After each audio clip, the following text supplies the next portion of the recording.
accountability. And here's where the foundational problem that makes all of this worse. Canada has no national security strategy, a strategy that should be the key foundation upon which the Defence Investment Strategy and the Defence Investment Agency should be built upon. Without a national security strategy, none of this works. You cannot design a procurement architecture for a mission you have never defined. I have to interrupt the member to begin. Statements by members, déclaration de député, the honourable member for Winnipeg West. Thank you, Mr. Speaker. This Saturday, May 30th, I will once again be riding my Triumph Bonneville in Winnipeg's Ride for Dad to help raise funds and awareness for prostate cancer research.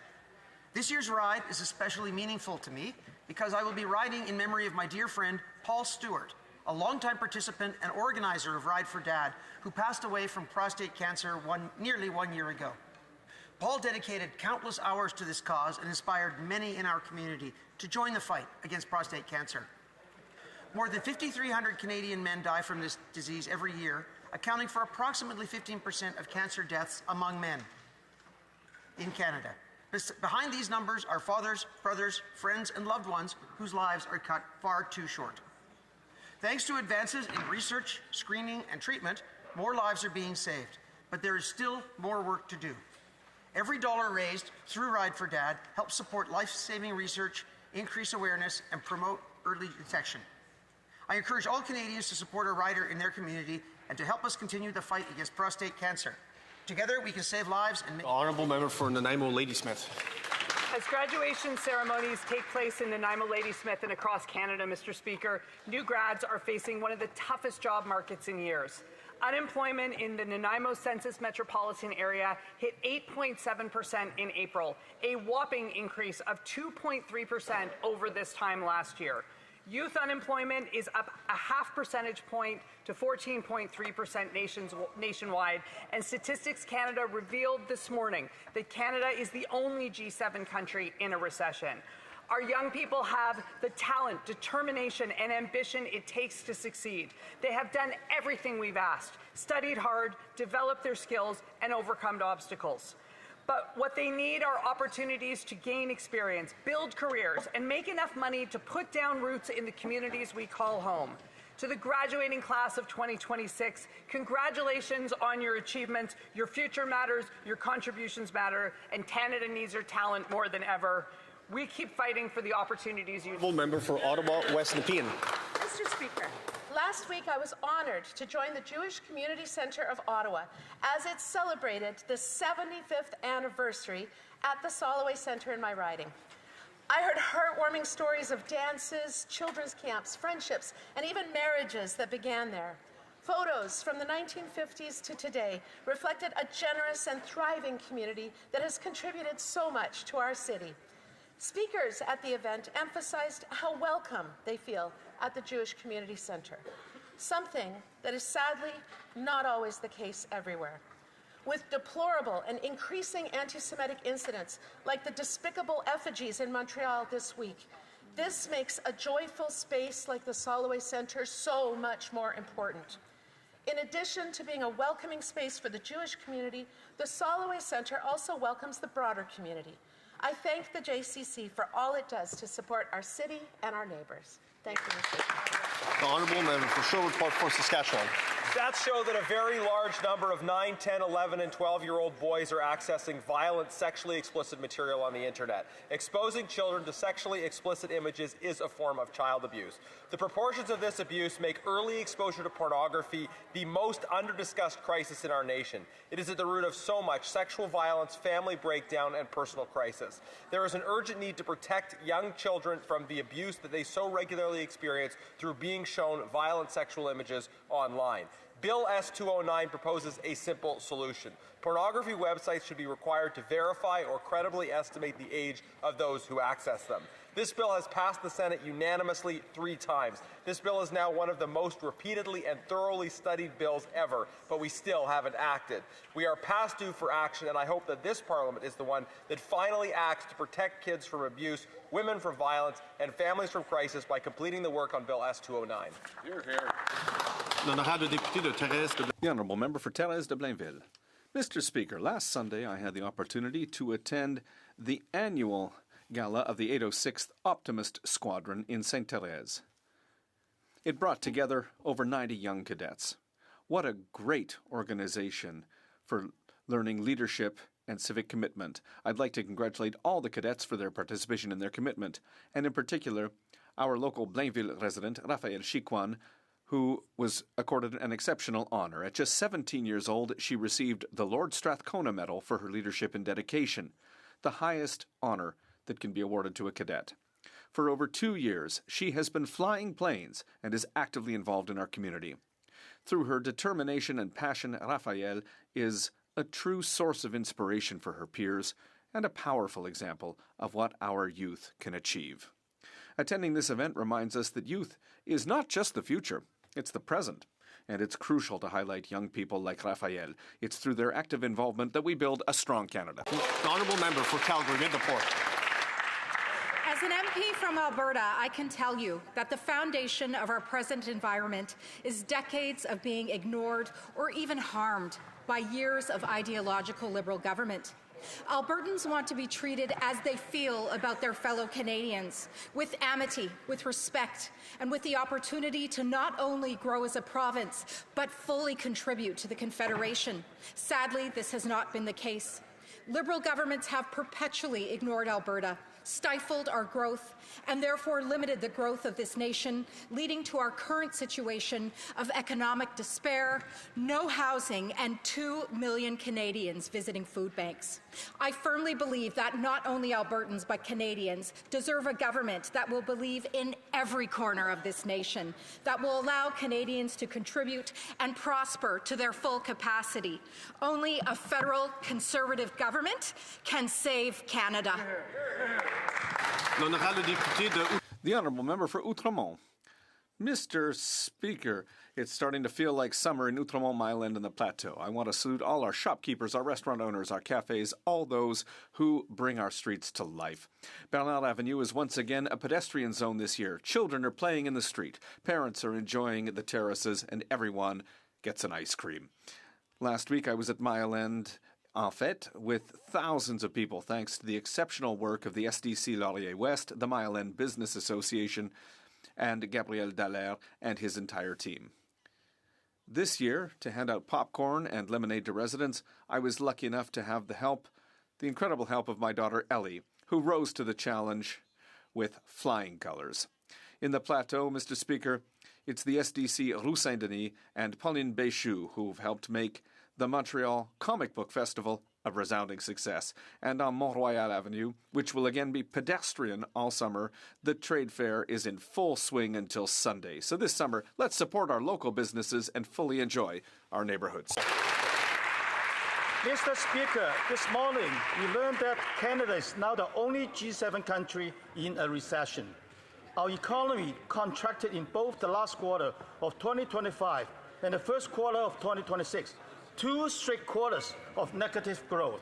Wow. This happened because this Liberal Prime Minister raised industrial carbon taxes, kept anti-development laws in place, and doubled Justin Trudeau's deficits. Every other G7 country faces the same tariff and global challenges, yet none are in recession, only Canada. Wow. This Prime Minister is now the only G7 leader to push his country into recession. Conservatives would cut taxes, repeal anti-development laws, control spending, and restore growth and investment to Canada's economy. It's time for the Liberals to realize their policies have failed and change course. Hear, hear. The honourable member for Laurentides-Labelle. He set our hearts ablaze Monday night as he carried the torch before the Canadiens game. And our hearts were broken yesterday with the news of his sudden death. Claude Lemieux, the most formidable competitor in playoff history, has left us at just 60 years old. 4-time Stanley Cup champion, including in 1986 with Montreal. MVP of the playoffs in New Jersey. An icon of the Colorado-Detroit rivalry of the 1990s.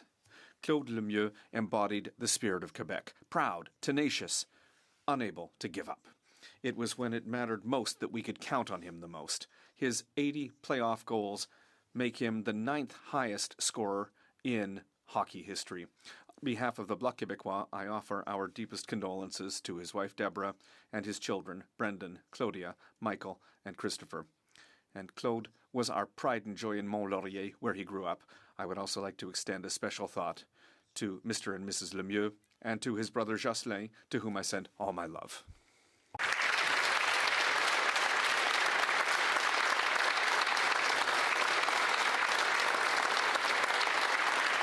The honourable member for London Centre. Mr. Speaker, I rise to mark the remarkable legacy and contributions of Arbor Glen Day Nursery, a child care centre in our community of London, Ontario, that will soon mark its 60th anniversary, Mr. Speaker. I say it's remarkable because I speak of experience. Our daughter Ava took her first few steps there, formed her first friendships there, learned her first words there, Mr. Speaker. What's true of Ava's experience and our experience is true of so many other families and kids in London. Mr. Speaker, this is a great place. This place has been around, as I say, for 60 years and for very good reason. It's because of the leadership, it's because of the board, but it's especially because of the early childhood educators. And I use that word very deliberately. The teachers who help these kids day in and day out. And so with that, Mr. Speaker, I wish them another 60 years of incredible contributions, of all the work that they've done. It matters. It's made a difference. Thank you very much. The honourable member for Cowichan, Malhat, Langford. This morning, Canadians learned what many families on Vancouver Island already feel.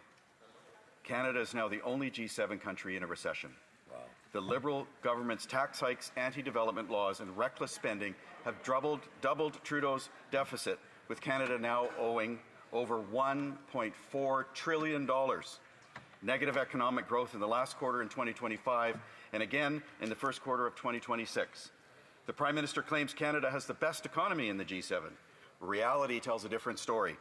Every other G7 nation faces the same tariffs and global headwinds, and yet not one of them are in a recession, only Canada.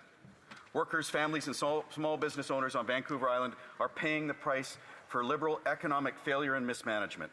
They deserve a government that grows our economy, removes barriers to development, and stops loading future generations with debt.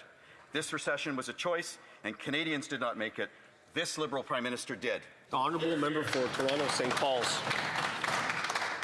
Mr. Speaker, today I want to recognize an extraordinary milestone, the 50th anniversary of the Canadian Council on Rehabilitation and Work, a national organization headquartered in my riding of Toronto St. Paul's. For half a century, CCRW has championed the idea that a stronger Canada is one where everyone can fully participate in the workforce.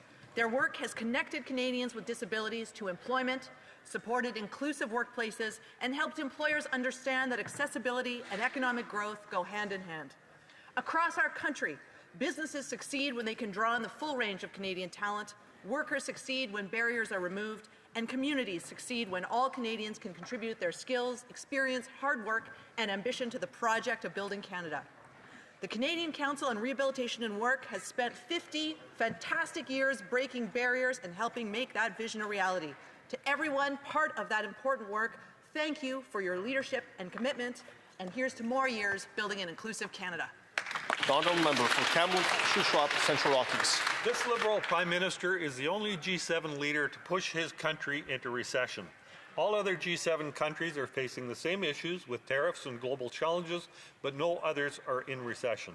The real GDP fell in Q1, making it 2 consecutive quarters of annualized decline, pushing Canada into recession. Decline was mostly driven by a decline in investments, while household savings dropped to the lowest level in 2 years as Canadians try to absorb the higher interest and debt servicing costs.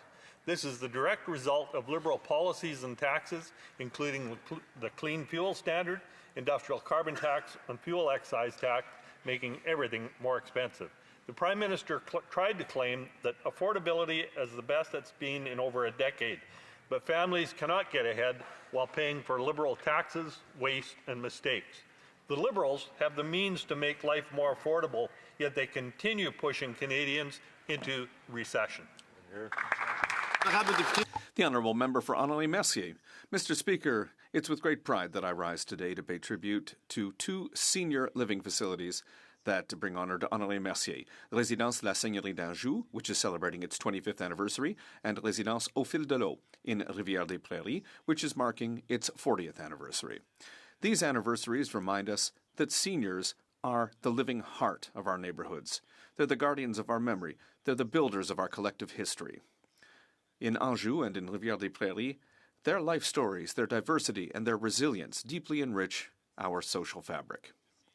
I would like to salute the Philippin family and the team at La Seigneurie d'Anjou, as well as Salvatore Migliara and the team at Au Fil de l'Eau for their exceptional dedication. To everyone who lives, works, and contributes to these residences, thank you, and congratulations on these remarkable anniversaries. Thank you. The Honourable Member for Caribou, Prince George. This morning, Canadians received deeply troubling news. According to the latest StatsCan data, Canada is now in a recession, 2 consecutive quarters of negative growth. That makes Canada the only G7 country in a recession. In a global environment where all G7 nations are facing similar challenges, tariffs, war, and global uncertainty, Canada alone has fallen into a recession. How did we get here, Mr. Speaker? 11 years of Liberal policy choices that continue to stifle investment, block productivity, undermine confidence in our economy. Choices like hiking the industrial carbon tax, maintaining anti-development legislation that discourages major projects, and a deficit double the size of Justin Trudeau's. Canada deserves better than a Liberal recession. We need a change, one that restores competitiveness, creates jobs, unleashes resource development, supports investment, and puts affordability first, because Canadians deserve results, not more Liberal excuses. The Honourable Member for Ottawa Centre. Speaker, I had the opportunity to attend a flag-raising ceremony at City Hall in my community of Ottawa Centre to celebrate Africa Day. Representatives from multiple African nations and leaders of the African diaspora came together to celebrate the 63rd anniversary of the African Union and their work to advance a more peaceful, sustainable, and prosperous Africa. Speaker, the continent of Africa is big and beautiful. It is rich in diversity and opportunity. Canada's Africa strategy is an integral roadmap for shared economic prosperity and security. I want to thank the African Union's 6th region here in Canada for their hard work to make this important event a success. Thank you. Oral questions. Questions orales. The Honourable Member for Oxford. Today we learned that this Liberal Prime Minister is the only leader in the G7 to take his country into a recession. But while Canadians live on leftovers, this Prime Minister is enjoying fine dining 30,000 feet in the sky. On the menu, the finest meats, wines, crème brûlée, and even imported buttercups for a whopping bill of $200,000 for just 3 trips. So will the Prime Minister cut the fat, stop his speeches, ground his gravy plane so Canadians can afford to eat? The Honourable Minister of Finance. Mr. Speaker, Canadians understand that the world is facing some headwind. Canadians understand, Mr. Speaker, in the words of the International Energy Agency, that we have the most severe energy crisis in the world. But on this side of the House, Mr. Speaker, we have a plan. We have a plan to make generational investment in housing, in infrastructure, in productivity and innovation. We have a plan to support workers, Mr. Speaker, and we have a plan to support Canadians with affordability. On this side of the House, Mr. Speaker, we're going to keep on working to build the strongest economy in the G7. The Honourable Member for Oxford. Mr. Speaker, the Liberals' message to Canadians is suck it up, buttercup, because excuses on tariffs won't work anymore. Canada is the only country in the G7 to be in a recession. Food bank usage is at record highs. Families are cutting back on their groceries. They're canceling their summer plans, and they're skipping meals just to get by. But what does this Prime Minister do? He blows $200,000 on fancy meals for himself. So does the Prime Minister not realize that this is Canada, not Brookfield, and the taxpayers are not his personal bankers? The Honourable Minister of Finance. Mr. Speaker, it is disconcerting to see the Conservative talking down the Canadian economy, Mr. Speaker. I have confidence in the Canadian economy, Mr. Speaker. I have confidence in our workers. I have confidence in our industry. I have confidence in our plan, Mr. Speaker. We have made record investment, generational investment in infrastructure, in housing, in productive and innovation. We have made generational investment to support workers. We have made investments to support Canadians in terms of affordability. Mr. They can shout as much as they want. Canadians know that we have their back. The honourable member for Calgary-Windupore. Well, Canadians have had it with this Prime Minister's costly credit card budget. The deficit is $65.3 billion, and this year Canadians will pay $58.7 billion on debt interest. Food inflation rose 3.8% in April, with gas prices surging 28.6% last month alone. Canada is the only G7 nation in a recession. The Prime Minister is more focused on his American stock portfolio and his friends at Brookfield than Canadians. How many more negative quarters of growth will it take for him to change course? The Honourable Minister of Energy and Natural Resources. Speaker, in that question, I think there were at least 3 conspiracy theories going on in that head. What we're doing is we're trying to build Canada strong. That's why we're building nuclear in Ontario. That's why we're building new wind and transmission in Nova Scotia and New Brunswick. That's why we're building new LNG and mines in British Columbia. That's why we're building everywhere across this country. That's why we're working with provinces and Indigenous peoples to respond to what we can control. They should get off the conspiracy theories and start working to build Canada. The honourable member for Calgary-Windupore. The hypocrisy is palpable. Canadians were promised relief, but the Prime Minister's costly credit card budget is driving up costs for Canadians while driving investment away. $20 billion of investment has left Canada in the last 4 quarters alone. Over $1 trillion has left since 2015. As a result, Canada is the only G7 nation in a recession. Instead of his friends at Alto and Brookfield, the Prime Minister should put Canadians first so that they can finally get ahead instead of constantly being left behind. How many more quarters of negative growth will it take for him to choose Canadians? The Honourable Minister of Energy and Natural Resources. Speaker, they really have to stop these conspiracy theories. When Canadian companies invest abroad, they're building strong. We've got the biggest single foreign investment in this country in over 2 decades. We look at Shell, who just invested $20 billion in this country. They can't actually see beyond their conspiracy theories. Mr. Speaker, we are building in every province in this country. They should start helping. The honourable member for Montmorency, Charlevoix. Mr. Speaker, people like Noël Richard, Christiane, Aaron all ask the same question. Why is it that asylum seekers, even those whose applications have been rejected and who should no longer be in the country, have access to free health care, while taxpayers like these people can't even get a GP? The interim federal health program has risen from $211 million to $1.5 billion in less than 10 years. Does the Minister of Immigration find it acceptable to offer free health care to non-residents while Quebecers can't even have access to a doctor? The Honourable Minister of Finance. Mr. Speaker, we are always available to look at the various programs that exist.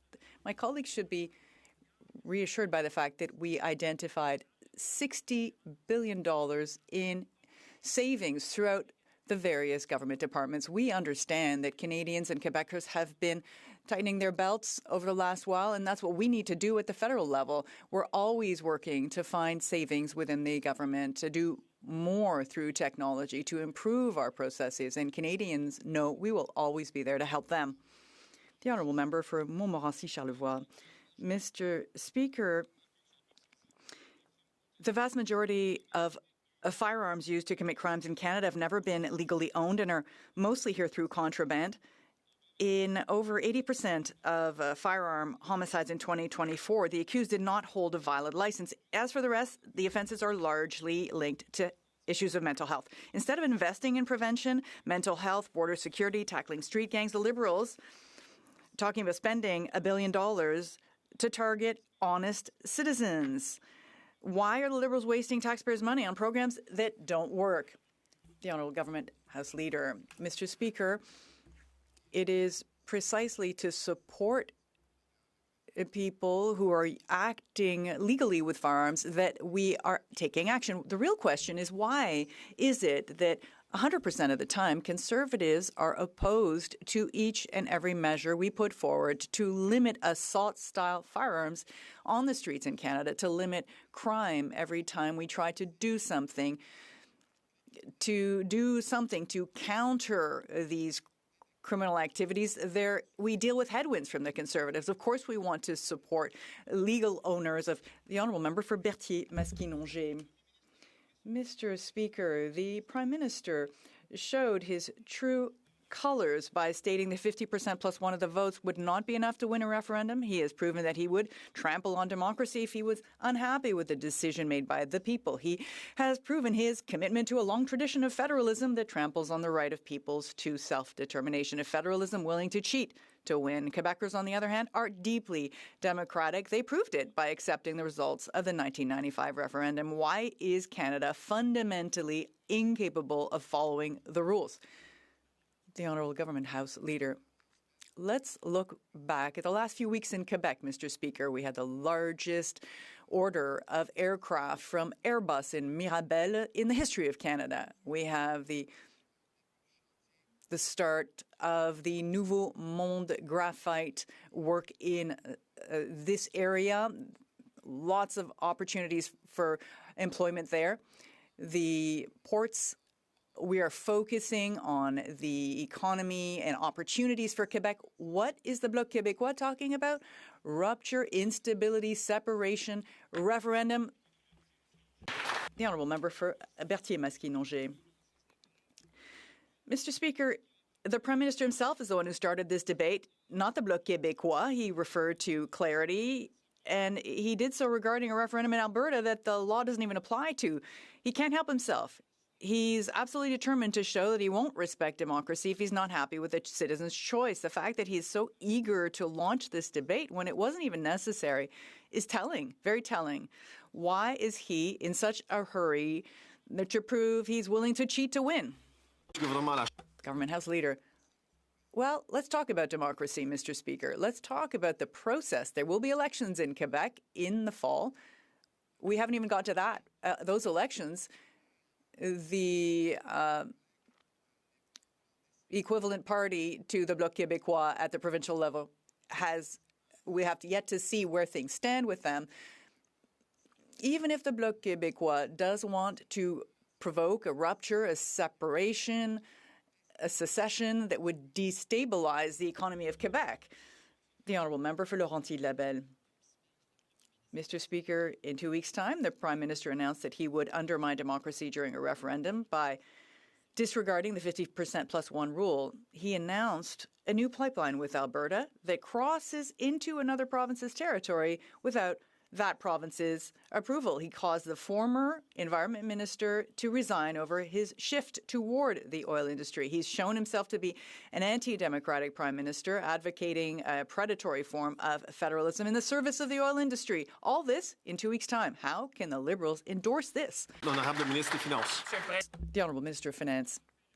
Well, if we want to talk about the announcements from the Prime Minister in Quebec over the last 2 weeks, let's talk about Global Eye, Mr. Speaker. This is an aircraft that will be built by a true flagship of the Quebec economy, Bombardier. Let's talk about Nouveau Monde Graphite, the largest graphite mine in all G7 countries, Mr. Speaker. And the Prime Minister himself was announcing that. On this side of the House, Mr. Speaker, we will always fight for investments in Quebec to build a stronger Canada together. I'm Lady Smith. On World Hunger Day, food security organizations came to the Finance Committee and told us that more people from more demographics are using food banks more often in Canada. 43% of Canadians now say that the cost of groceries severely affects their ability to access food, and food inflation in Canada remains the highest in the G7. The Prime Minister promised to lead, and he did, straight to the only recession in the G7. More costs, more taxes, more debt on the national credit card. When's the Prime Minister going to show us that he's not just another Liberal and get serious about reducing the cost of food? Hear, hear. The Honourable Parliamentary Secretary to the Minister of Agriculture. Mr. Speaker, talking about seriousness, Canadian knows we are in the middle of a global economic disruption. Our Prime Minister is a serious person. He's working hard. He already cut taxes for 20 million Canadian. He also launched the National Food School program that helped family with affordability. And in addition, he proposed to launch very soon a national food security strategy that it really help family during this time of crisis. The honourable member for Nanaimo Ladysmith. 2 quarters of negative growth mean we're the only G7 economy in a recession. Excuses and deflection won't cut it. StatsCan has the receipts. Liberals chose to add more debt, more spending, more people. By doing that, they created more pressure on housing, healthcare, and food costs than the system can bear. Every dollar this government adds to the national credit card eventually shows up in the grocery aisle. And when the only thing growing faster than grocery prices is the lineups at the food banks, it's no wonder these Liberals have stopped talking about the middle class and those seeking to join it. The Honourable Parliamentary Secretary to the Secretary of State for Jobs and Families. Mr. Speaker, in that member's own riding, next Friday, over 36,000 of her constituents are going to receive the Groceries and Essentials benefit. That's up to a $530 payment for a couple in her riding. Mr. Speaker, that is part of this government's plan to make life more affordable for Canadians, part of a plan that includes efforts not only to make life more affordable, but to grow our economy as well. I hope that she asks some of those 36,000 constituents whether they appreciate receiving the Groceries and Essentials benefit. The Honourable Member for Lethbridge. Well, after 11 years of Liberal spending, Canada is in fact the only G7 country in a recession. While 1 in 3 working Canadians are going into debt just to put groceries on their table, the Prime Minister at 30,000 feet is spending $95,000 on in-flight food. We're talking about braised beef, we're talking about special buttercups and fine wines. Deficits have doubled. Costs keep going up, and Canadians are falling behind. So when will this Liberal government admit its failure and reverse course? The Honourable Parliamentary Secretary. Mr. Speaker, as we know, Canada has been especially dependent on the relationship with the United States. That relationship is experiencing a rupture. The global economy is experiencing a rupture. The result is, if we're going to be serious about these matters, that we must do, if they want to listen to Liberals, that's fine, they should listen to Stephen Harper. Work together to better this country. Work together to find ways to ensure our future and our children's future, Mr. Speaker. That's exactly what the Prime Minister is doing. Diversification is a priority, building this country up, focusing on our resources, focusing on the infrastructure that will get our resources to market. The Honourable Member for Lethbridge. Those same global problems are being experienced by all countries within the G7, but only Canada's leader, only Canada's Prime Minister has led this country into a recession. Only Canada. But he's not worried. But why would he? He's fine. He's fine because, again, he's enjoying fine wine and he's enjoying braised beef and he's enjoying luxury Normandy buttercups, whatever the heck that is. That's his reality. But that's not the reality of Canadians. Canadians are lining up at food banks like never before. Canadians are defaulting on their mortgages and Canadians are declaring bankruptcy. When will this government wake up to reality, the reality that is faced by everyday Canadians, and do something about it? The Honourable Parliamentary Secretary to the Minister of International Trade. Thank you, Speaker. I think, Speaker, Canadians recognize that we are living in some really economic uncertain times, that there is unjustified tariffs on Canadian auto and steel and lumber and aluminum, that there is a war that's going on in the Middle East that is impacting our economy and the global economy. That is why, Speaker, this Prime Minister and this government has a plan. Our plan includes diversifying our trade, making sure that we're engaging with other countries so that we can sell more of our goods and services. That is why we are investing hundreds of billions of dollars into our economy so that we can keep creating good-paying jobs for Canadians. The Honourable Member for Sherwood Park for Saskatchewan. Canada is now the only G7 country in a recession, and it's getting harder and harder for young people to start and grow a family. Parents struggling to afford homes and balancing the pressures of competing careers. Conservatives are proposing to make life easier through significant reforms to parental leave, more flexible leave, freedom to learn while on leave, and the ability to earn caregiving income without clawbacks. These policies will mean more flexibility, more opportunity, and more available childcare. Will the government adopt these constructive suggestions? The Honourable Parliamentary Secretary to the Prime Minister. Mr. Speaker, we have many programs that are helping Canadians deal with the rising cost of living.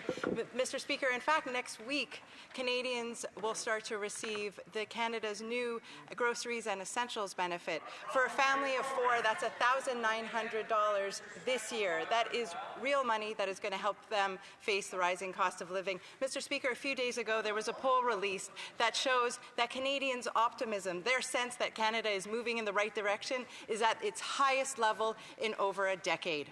Thank you, Mr. Speaker. The honourable member for Sherwood Park for Saskatchewan. Thank you, Mr. Speaker. Respectfully, I'll just state the obvious. My question was about parental leave reform. That response didn't even attempt to mention the issue of parental leave reform. Canadian parents have been waiting long enough with a parental leave system that is inflexible and poorly aligned with the realities of modern parenting. Modern parents want the flexibility to work in different ways that integrate work and family life. So why doesn't the government simply implement the constructive proposed suggestions that we've put forward as part of their upcoming fall budget? The Honourable Parliamentary Secretary to Secretary of State for Labour. Mr. Speaker, it's a bit rich for that member to stand up and talk about supports for parents and families when he doesn't support affordable early learning and childcare in his very province, a program that is delivering for thousands of children right across the province and saving families in Alberta over $10,000 on the cost of their childcare in a given year, Mr. Speaker. This is we're on this side of the House, we've enhanced maternity and paternity benefits, we've brought in paid sick days, we've increased pay equity for women and for families. That member has stood against all of those measures. The honourable member for Windsor West. Mr. Speaker, Canada is the only G7 nation facing a recession under this Liberal Prime Minister. After months of elbows up rhetoric, we went to New York this week and said he'd be making America great again. If flip-flopping it generated electricity, the Liberal Prime Minister could power the EV sector all by himself. Mr. Speaker, as a former cop, I have seen plenty of U-turns, but never seen one presented as a trade strategy. Can the Prime Minister just make up his mind and get to work, or are Canadians expected to live with a government that is always a day late and several dollars short? The Honourable Government House Leader.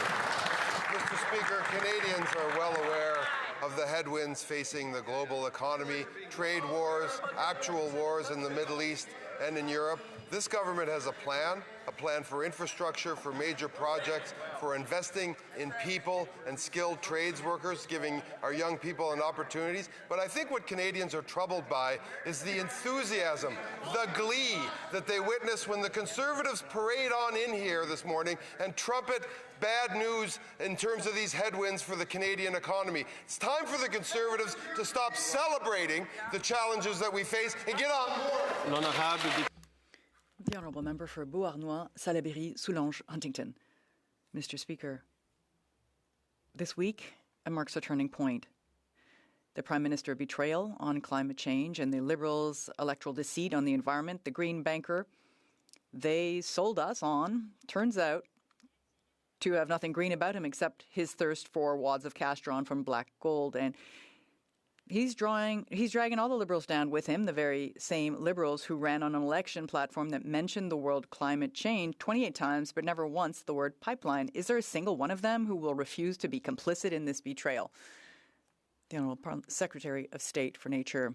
Thank you, Mr. Speaker. I thank my colleague, the member for Beauharnois, Salaberry, Soulanges, Huntington. I'm a woman who has values, and she knows this because we work very well together. In my values is the protection of nature.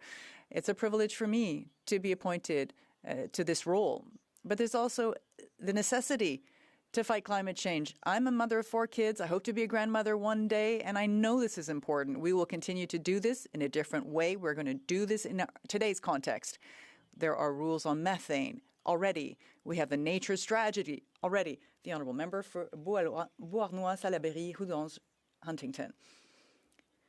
Mr. Speaker, if the Prime Minister's environmental record were acceptable, the former Minister of the Environment and Member of Parliament for Laurier-Sainte-Marie would not have resigned. His predecessor, the MP for Vancouver North, would not have announced his resignation either. His predecessor, Catherine McKenna, would not have stated that we live in an oil state where wealthy oil and gas companies have convinced politicians that fossil fuels are better than renewables.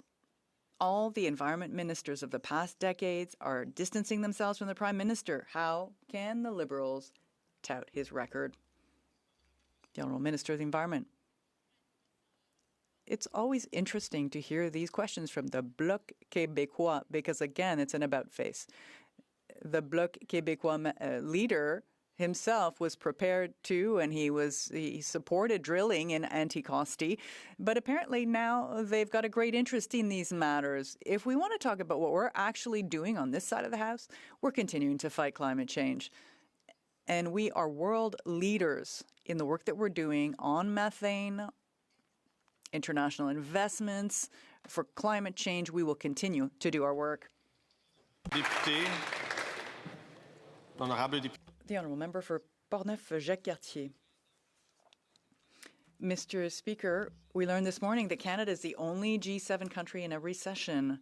Furthermore, a report shows that more than half of workers confirm the cost of living has worsened. The Prime Minister told young Canadians that they needed to make sacrifices, but he spends lavishly on the National Credit Card to fund, amongst other things, lavish meals on planes, while 2.2 million Canadians rely on food banks. Why is this Liberal Prime Minister asking Canadians to tighten their belts while he and his friends treat themselves to lavish meals at the expense of hardworking Canadians? The Honourable Minister of Finance. Mr. Speaker, it's odd this morning to see the Conservatives delighting. I mean, I just don't understand their attitude this morning, Mr. Speaker. They're, Canadians. I know the people in Portneuf-Jacques-Cartier, those who are watching Question Period today, realize there are headwinds in the global economy, that there is also a conflict in the Middle East, the most major conflict when it comes to the energy sector. But the people of Portneuf, they know one thing. They know we have a plan to invest in our country, invest in our youth, our workers, and our industry, and that's precisely what we'll do. The Honourable Member. Mr. Speaker, my colleague, whom I appreciate, I want him to know this. We are not delighting. We would like this government that's been in place for 11 years, this Liberal government, we would like it to take action so Canadians can have a better quality of life. Our seniors have to skip meals just to put food on the table. Our children have to give up their dreams of owning a home. This same Prime Minister asked young people last year to make sacrifices. I mean, it's fine for the Prime Minister to eat, but can he show a little judgment? There's a huge difference between bologna and caviar. Can the Honourable Parliamentary Secretary.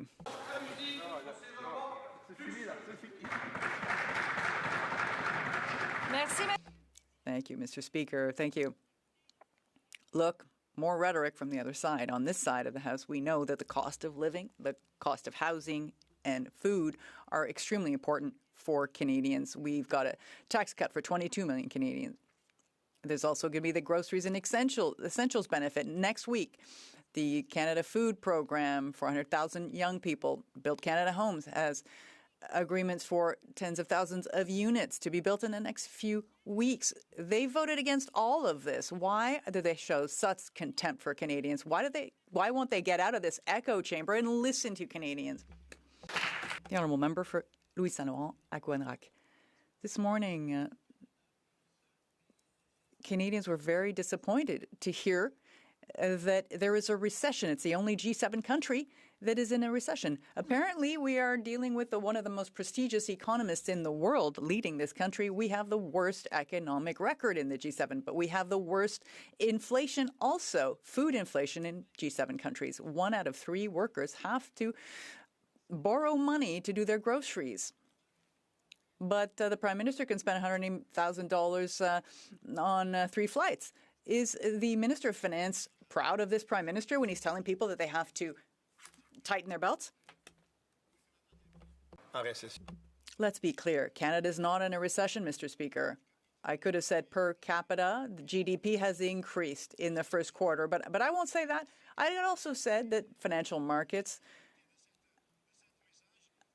have completely sidestepped that message. There's absolutely no agitation of financial markets on this front. But what I can say is that the Canadian economy is directly impacted by the trade war, directly impacted by the war in the Middle East. The costs of fuel are very high. Investment is down because of the uncertainty. The honourable member. The honourable member. How can the parliamentary secretary say something that simply does not reflect the truth? Are my colleagues aware of Statistics Canada? It's a Government of Canada agency, and they are saying that Canada is the only G7 country that is in a recession at a time when all G7 countries are facing the same challenges. But Canada is the only country that is in a recession. How can the parliamentary secretary say the opposite of the truth? Canadians are tired of this type of lie. The member for Louise Saint-Laurent-Akiawenrak knows very well that we cannot use the word lie in this House. We cannot say that another member's words were a lie. I would remind the member of this. The Honourable Parliamentary Secretary, please. Order. What is this? It's Friday. From the top. Monsieur le Président, I believe this is straight harassment from that side. It is trying to shut me up. It is trying to shut me up. You cannot do that. You cannot do that. We're supposed to be able to. I'm going to interrupt the parliamentary secretary. The parliamentary secretary is a veteran member of two houses. He understands that it speaks through the speaker, through the chair, not to address members directly. I will let the parliamentary secretary order. I will let the parliamentary secretary start from 20 seconds and finish his response. Monsieur le Président, je répète encore une fois, le Canada n'est pas. Mr. Speaker, I will repeat once more that Canada is not in a recession. That is not what Statistics Canada said. There is no agitation but our economy is under threat from the tariffs. We are the only G7 country next to the US, and we depend on trade with the US. That is the issue, but we have a plan. The Honourable Member for Beauce. Mr. Speaker, this morning we learned that Canada is the only G7 country in a recession.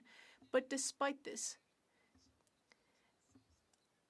a lot that was originally rented for $13,000 a year was then sublet to the federal government for $20 million a year. So it went from $13,000 to $20 million. And they've thrown hundreds of millions of dollars into the garbage. Can this government stop wasting Canadians' money? The Honourable Parliamentary Secretary. Having a sovereign space launch capacity in Canada, Mr. Speaker, will enable us to have more well-paid jobs, strengthen our sovereignty, and reduce our dependence on the U.S. We will be able to support our commercial space launch and reentry capacity. This can represent up to $40 billion. That is what we are investing in. These are essential capacities that protect Canada and will lead to very large economic benefits for Canada. Mr. Speaker, the Victoria Cross is the highest military honor Canada awards for acts of extraordinary valor. It was created in 1993, yet has never been awarded. Constituents in my riding are calling for an independent review of military decorations from the Afghanistan mission. The time for action is now. Mr. Speaker, can the Parliamentary Secretary for the Minister of National Defence inform this House how the government is committed to a fair and transparent process to honour the valour of our veterans? The Honourable Parliamentary Secretary, Minister of National Defence. Mr. Speaker, honouring bravery and sacrifice in service to Canada is among our government's most solemn responsibilities. We are profoundly grateful to all those who have served and who continue to serve our country. Military honours, including Canada's Victoria Cross, are subject to a thorough and rigorous review process by the Canadian Armed Forces. I can confirm that the government agrees to the establishment of an independent military honours review board to review Afghanistan veteran cases where new evidence may suggest that the criteria for the Victoria Cross may have been met. I look forward to providing further updates to this House in due course. Thank you. The Honourable Member for Thornhill. Government spent years ignoring and enabling anti-Semitism in Canada. Now we're watching the consequences unfold in real time. In a single week in this country, effigies were hung in Montreal, of Jews were hung in Montreal in the streets while genocidal slogans were chanted. The government-funded organizations openly discussed a Jew-free Canada, and posters of a missing 14-year-old girl were torn down because she was Jewish. That's just 1 week in Canada. Will any member on that side of the House get up and admit that we are in a full-blown crisis?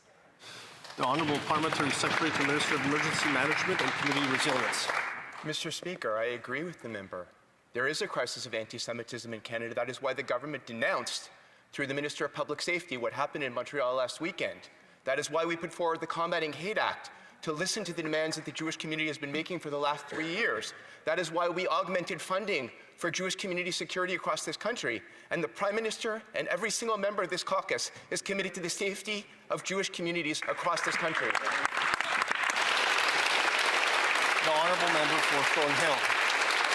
We all know the laws exist, and the member opposite knows full well that C9 and anything he mentioned wouldn't have stopped a single thing that happened in the streets. We already know the Prime Minister won't act because he hasn't acted. In fact, he didn't say a thing last week. More effigies will be hung, more firebombs will be thrown into synagogues, and more Liberal MPs will pose for pictures with those who glorify terrorism. The question isn't whether the government will finally call this the crisis. We know they won't. The question is how much more needs to happen in order for anybody to do anything? The Honourable Parliamentary Secretary, Minister of Emergency Management and Community Resilience. Mr. Speaker, in December of 2024, the Justice Committee, of which I was a part, put out a report. And it recommended to governments across this country, the federal governments, provincial governments, municipal governments, police, and universities, what we thought they should do in this circumstance. We need to show leadership. The Prime Minister will show leadership and has shown leadership on this issue. It is unacceptable that the Jewish community of Canada does not feel as safe as it used to feel. Jewish schools shouldn't have to have guards in front of them, and we will work incessantly to make sure every level of government in this country works with us to solve the crisis of anti-Semitism. The Honourable Member for Leeds, Grenville, Thousand Islands, and the Lakes. In a September letter to the Prime Minister, the Minister of Finance said that he would be in a conflict of interest if he participated in discussions, decisions, debates, or votes related to Alto. Now, we know he went on to do those things anyway, but what we've learned this week is that the Minister's Department hired an executive from Alto to write his budget speech and budget presentation. Why? The Honourable Government House Leader. Mr. Speaker, Alto is a nation-transforming project. We are pleased and proud to support it. Conservatives should be ashamed of their opposition to this nation-building project. With respect to how the conduct of the finance minister and the government is going, I will respond to my friend, the Death Valley well driller over there, that he has put in place a rigid and approved set of measures from the Commissioner of Ethics, and he will always act with integrity. I'm going to remind the Honourable Government House Leader not to describe members in that particular way. That has been done in the House before and led to disorder. It led to disorder in the House, and so I would ask the Government House Leader to help a speaker out and make sure we can end question period on a high note.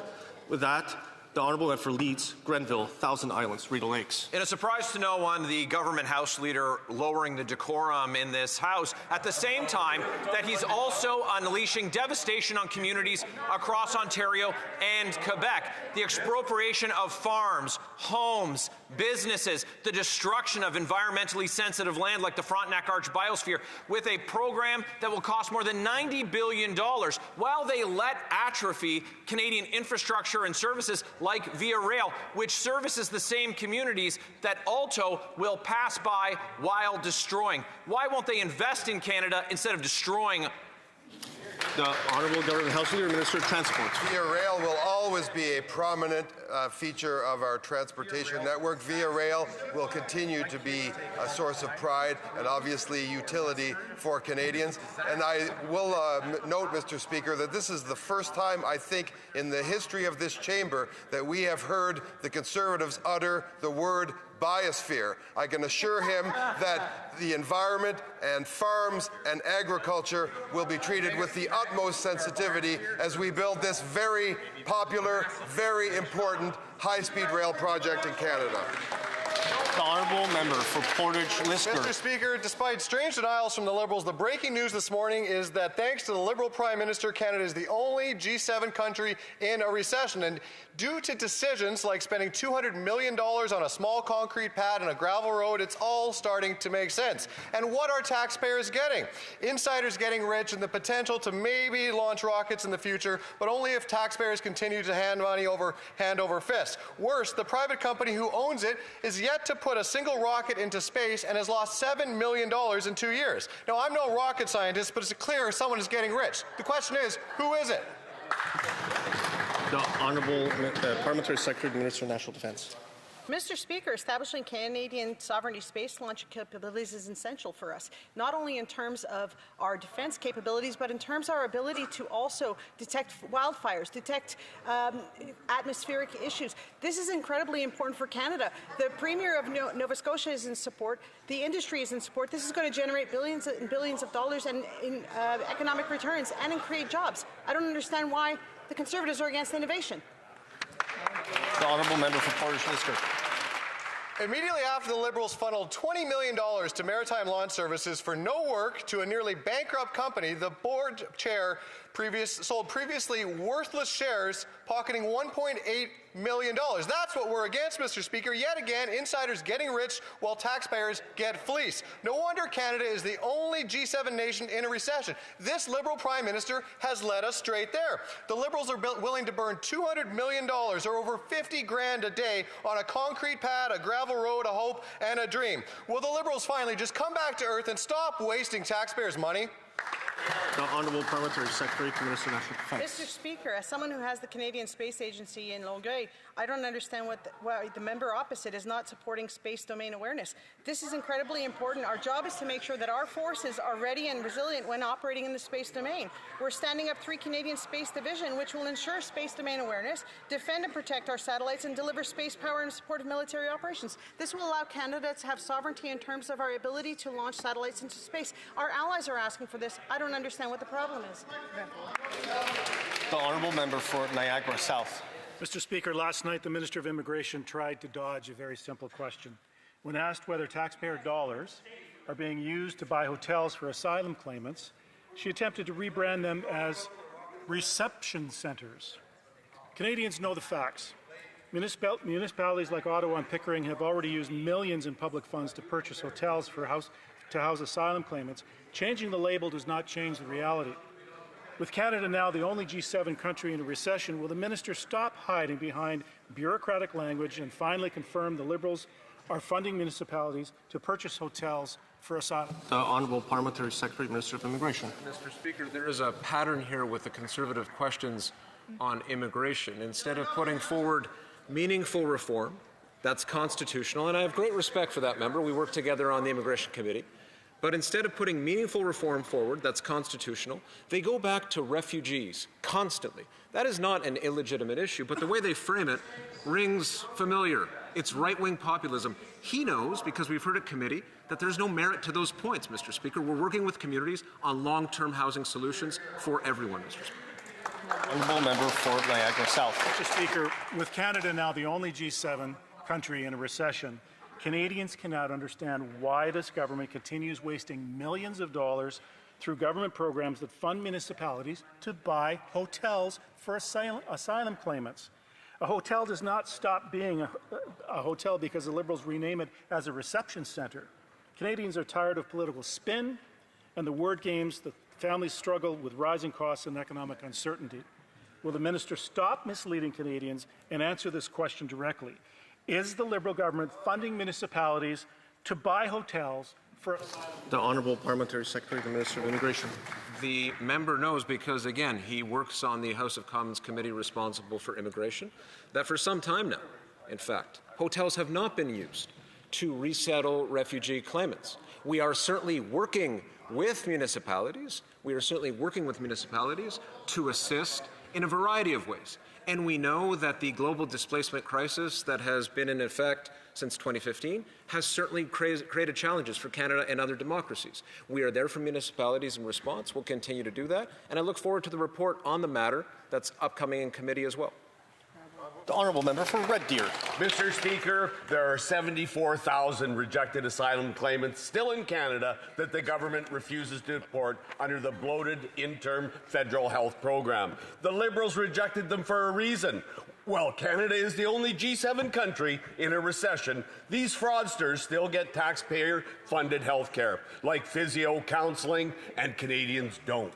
End the handouts and the fraudsters will go. So when will this Liberal government cut the supplementary health care handout for these fake refugee fugitives and finally deport them? The Honourable Parliamentary Secretary to the Minister of Immigration. Almost on cue. I guess he didn't have time to revise the question, Mr. Speaker. There they go again. On refugee claimants, Mr. Speaker. He knows that the interim, or should know, that the interim federal health program has been in existence since the 1950s, supported by successive Conservative and Liberal governments. Let's also continue on the facts, Mr. Speaker. Refugee claimants comprise less than 1% of the total population. That program, the interim federal health program, makes up less than 0.2% of total health care spending in Canada. We have an obligation to respond in a compassionate way, also in a responsible way. Honourable Député de Terrebonne. The Honourable Member for Terrebonne. Mr. Speaker, we know that solid, independent steel and aluminum sectors are essential for Canada's prosperity and security. But our Quebec metal processing businesses are currently dealing with unjustified tariffs from the U.S. Our government has recently announced regional tariff mitigation measures of a value of $1.5 billion, which will support our producers and invest in our Canadian workers. Can the Parliamentary Secretary for the Minister of Industry tell the House how our government is supporting these producers? The Honourable Parliamentary Secretary. I'd like to thank my colleague, the excellent member for Terrebonne, for this great question. Our aluminum processing businesses throughout Canada, and especially in Quebec, are facing difficulties having to do with American tariffs. Our aluminum processors are a pillar of the Quebec and Canadian economies, with $11 billion in revenue. That is why we have invested $20 million in Quebec.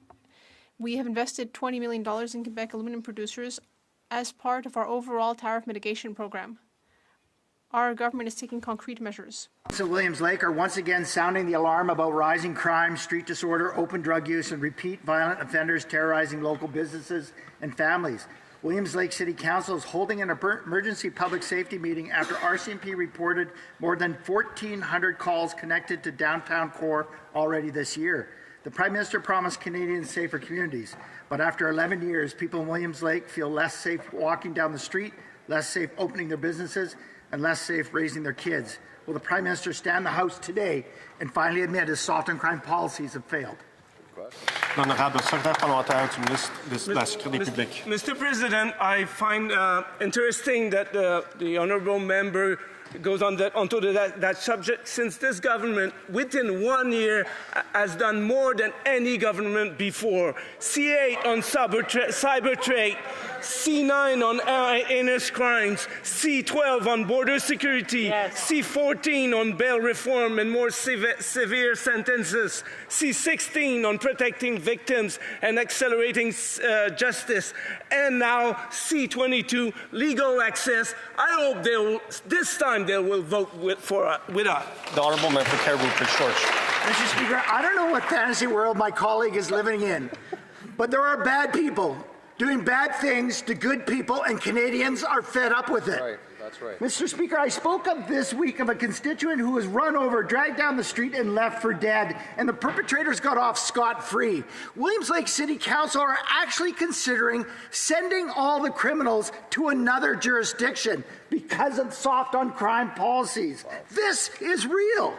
When will the Prime Minister admit his catch and release experiment has failed to keep repeat offenders off the streets? Honourable Government House Leader. My colleague just set out the number of bills, the most, and he's quite right, this is the most ambitious fighting crime agenda ever presented before this House. And what have we met? I want the people of Williams Lake to know that their Member of Parliament stood up and obstructed and voted against measures that would help that community, measures that would keep violent criminals in jail, measures that would keep places of worship safe, measures that keep child pornographers and extortionists behind bars, Mr. Speaker. Williams Lake needs to know that. The Honourable Member for Ponoka, Didsbury. Mr. Speaker, after 11 long years of these Liberals, crime is up everywhere, not just in big cities, but in small rural communities as well. Many will recall a recent case where a Wetaskiwin man shot and murdered another man on his own doorstep. 10 months later, the same murderer was out on Liberal bail when he beat his girlfriend to death in her home in Ponoka. So when is enough going to be enough? How many more families have to suffer losing loved ones before Liberals get serious and put dangerous offenders behind bars where they belong? L'honorable secrétaire parlementaire du ministre de la Sécurité publique. Monsieur le Président, j'aimerais... Mr. Speaker, I'd like to remind this House that this government has made massive investments in strengthening the services offered by the RCMP as well as the Border Services Agency. We have taken strong action to reduce gang crime, gang-related crime, hate crimes, and with C-14, once that legislation comes into force. The Honourable Member for South Shore, St. Margaret's. Thank you, Mr. Speaker. Whether in rural Nova Scotia like South Shore St. Margaret's or the Yukon, Canadians know that strong communities depend on the basics, including homes people can afford, roads and water systems that work, local food security, and infrastructure that withstands a changing climate. Can the Parliamentary Secretary to the Minister of Northern and Arctic Affairs tell this House how our new government is working with Yukon partners to deliver real practical results in our northern rural communities? Thank you. The Honourable Parliamentary Secretary to the Minister of Arctic and Northern Affairs. Mr. Speaker, I want to thank this member from South Shore St. Margaret's for her leadership and incredible advocacy, not just for her riding, but for all of rural Canada. Canada's security and prosperity is rooted in the North, and the Yukon is central to how Canada builds and defends the North. Last week, the Minister of Housing and Infrastructure and I were in the Territory to announce investments of over $150 million in health and community infrastructure, as well as $100 million to deliver affordable homes through Build Canada Homes. From Nova Scotia to the Yukon, we're ensuring that Canadians have the tools, the power, and the housing to drive our own future. The Honourable Member for Windsor, Tecumseh, Lakeshore. This Liberal Prime Minister is taking Canada into a recession, the only one in the G7. How does he respond? His latest in-flight catering bill for only 3 flights was $195,000. It's enough to pay for 2,600 food hampers at a Windsor food bank, enough for 36,400 days. While the Liberal Prime Minister led us into recession, he dined on luxury in-flight meals while Canadians were starving. How many more bad economic reports will it take for the Liberals to rein in their out-of-control, wasteful spending? Honourable Government House Leader. Well, of course, Mr. Speaker, the government follows all federal regulations when they travel, and that is an absurd allegation. The Conservatives read the same questions prepared by their leader 32 times a question period. And, Mr. Speaker, I think Canadians have taken note this morning of a very important thing. Conservatives paraded into this House with glee, as we know Canadians face historic headwinds, wars in the Middle East, war in Europe, a trade war with our closest neighbor and trading partner. They know Canadians know that this government has a plan, Mr. Speaker. The honourable member for Edmonton Strathcona. Mr. Speaker, Canadian citizens were subject to physical, sexual, and psychological abuse while illegally detained by Israeli forces last week. Canadians report being beaten and stabbed, while other international detainees report torture and rape by Israeli forces. This week, the New York Times and the UN confirm wide-ranging sexual abuse and torture of Palestinian detainees, and this abuse is being celebrated by Israeli government ministers. Canada's inaction must end. When will Canada impose sanctions on the Israeli government and suspend trade with Israel? The Honourable Parliamentary Secretary, the Minister of Foreign Affairs. The Prime Minister and the Minister of Foreign Affairs have condemned mistreatment of any of those that were on that flotilla in the strongest of terms. We have made our opinion extremely clear that it is unacceptable to treat people in that way. At the same time, we continue to work on delivering humanitarian aid and ensuring that we find solutions that are permanent for the people of Gaza, all Palestinians, to live in peace and security with Israel and Palestine living side by side. Thank you, Mr. Speaker. The honourable member for Winnipeg Centre. Mr. Speaker, Alberta Premier Danielle Smith recently suggested that the Constitution be amended because she finds Section 35 rights problematic for her pipeline dream. What's more troublesome, though, Mr. Speaker, is that the Liberal Prime Minister has remained silent. But that's not surprising, considering Amnesty International has confirmed that he himself has backslid on Indigenous rights. So Indigenous peoples want to know, does the Prime Minister agree with Premier Smith, or will he take the honourable stand and condemn this dangerous proposition? The Honourable Minister of Indigenous Services. Thank you, Mr. Speaker. We will not be changing the Constitution. The Constitution must be respected, including Section 35. When advancing on major projects, we will be ensuring that the duty to consult and accommodate will be followed. Thank you, Mr. Speaker. This brings question period to a close. I see the Honourable Government House Leader rising on a point of order. Monsieur le Président. Mr. Speaker, an agreement could not be reached under the provisions of Standing Order 78.1 or 78.2 with respect to the second reading stage of Bill C-31, a second act to implement certain provisions of the budget tabled in Parliament on November 4th, 2025. Under the provisions of Standing Order 78.3, I give notice that a Minister of the Crown will propose at the next sitting a motion to allot a specific number of days or hours for the consideration and disposal of proceedings at the said stage. Noted. The Honourable Member for Louis Saint-Laurent, Akiawenrak, on a point of order? Yes, on a point of order, Mr. Speaker. Mr. Speaker, I'm sure you will see that there is unanimous consent in this House to table the following document, Statistics Canada. Unfortunately, the member does not have unanimous consent to table a document. Routine of business, tabling of documents, dépôt de documents. The Honourable Parliamentary Secretary to the Government House Leader. Yes, thank you, Mr. Speaker. Pursuant to Standing Order 36.8a. Secretary, just a rappel aux députés. Just a reminder to the Honourable Member, the member cannot cross between the member who is recognized and the chair during the proceedings of the House. Restart from the beginning. Thank you, Mr. Speaker. Pursuant to Standing Order 36.8a, I have the honour to table in both official languages the government's responses to 13 petitions. These returns will be tabled in an electronic format. Hear, hear. Introduction of government bills. Statements by ministers. Reports from interparliamentary delegations. Presenting reports from committees. The Honourable Member for... I see the member from Honourable